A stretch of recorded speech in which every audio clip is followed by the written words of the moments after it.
I grew up in Dayton, Ohio. You know, the Wright-Patterson Field is there. Right. And I often watched the airplanes from my backyard. I was working at the time at the hospital where I graduated from that school, and I wanted to go into the Army, and I quit there, and I went into the Army. There were 7 of us that they took, I suppose, as a trial basis, and that came right from civilian life. I didn't realize that till after I was in the Army. The 349th Unit became the school the day I got into the Army, and that was in 43. We had blue slacks and white t-shirts for part of it, and then otherwise we had the regular, like a uniform, but a skirt and a jacket and a shirt and tie. We had altogether, I think, about 11 different uniform combinations. We had several different classes, and one of them would be on the medications and things. We also took numerous 5-mile hikes, sometimes longer. They took us on flights and things like that to teach us these different things. We had an old plane and a pool, and they put the plane in it, and we practiced ditching. You know, if we had to get out. In the water. And because you had 4 minutes when a plane hit the water to get everybody out. And if you had 12 patients in racks in the plane, you had to work pretty fast. And I worked with the group when they were teaching that to different groups. And we ditched them and got them out. We got 6 of them out on the rafts and pushed them away from the plane. And we managed to do it in 3 minutes and 49 seconds because we only had 4 minutes before the plane would go down into the water. Another girl and I could take 180 pounds and one at each end of a litter and do this and then lift it up like this. I couldn't do it now, but we did it then. There's lots of times I feel like I won't say what I'd like to do with a 45, the way some men were, but anyhow. We left, I think, in early December for England, and we went in a convoy, and I was on a boat called the Christian Huygens. I later heard it was sinking all the way across the Atlantic. It was an old Dutch ship. 4 days before you get to England and 4 days when you leave England, you sleep in your clothes because of the U-boats were there. And I remember when we were getting ready, because we had to get in our clothes and all, I put a bun or something in my pocket, and you know, that got those girls so upset. They were nervous. And we got to England all right, and we landed at Gourock, Scotland. And it wasn't too awfully long before we got on a train that took us down to Greenham Commons. And then we were bedded there in, I think they had 2 buildings that they had the girls in. Our plane from Greenham Commons went to Ireland, and that's where we'd wait there, and then we'd pick up people and bring them back to England. We did that for a while before we got down into the war business. The D-Day, I was in New York waiting on a trip back to England.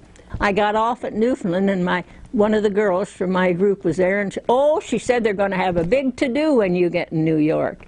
I didn't think much about it. She said you got the first invasion wounded from the Omaha beachhead on board. There were 2 men, Colonel Murphy and this Lester, but he was pretty well paralyzed. Colonel Murphy was in good shape. And I thought, okay, you know, I don't know why I wasn't excited about it. They called up. What did you do? Did you play cards? I said, no, I rubbed their backs. Silence. And I thought, well, they aren't interested. But the one guy was paralyzed, and he would cry if he didn't get his back rubbed. He didn't want to get a bed sore, and I don't blame him. But anyway, I got back then soon and went out on a trip right away. And I remember we were flying low, and I saw boats outside the airplane window, so I knew we were pretty low there.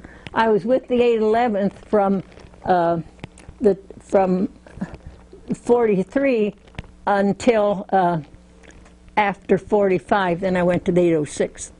After we were married on July the 2nd in Wantage, England. We had been moved down there.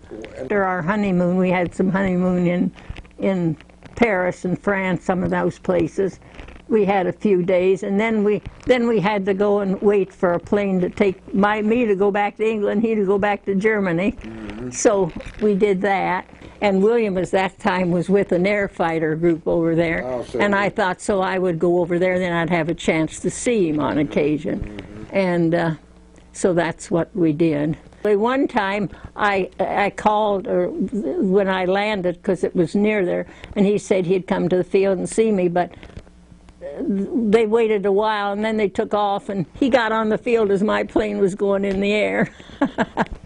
One time, I know we were on a flight. It was kind of near the end of the war, and I stood up. We were on our way in, and I said to the pilot, "What's all that black stuff?" "Oh, that's flak," he said. And didn't bother us. But later on, I guess some people really shot him down. Well, yeah. But you could see all these bursts around. That didn't bother me. And then when we were coming in for a landing after we had delivered our patients, I'd get on the intercom, you know, the pilots. One of them, "Get us down," he said, "we're out of gas." And we were right there over England. Those fields looked awfully good, and we were going to be down pretty soon, so that didn't bother me. Now it would, but it didn't then. On transatlantic flights, we had a medical chest, but otherwise we just had little stuff in our.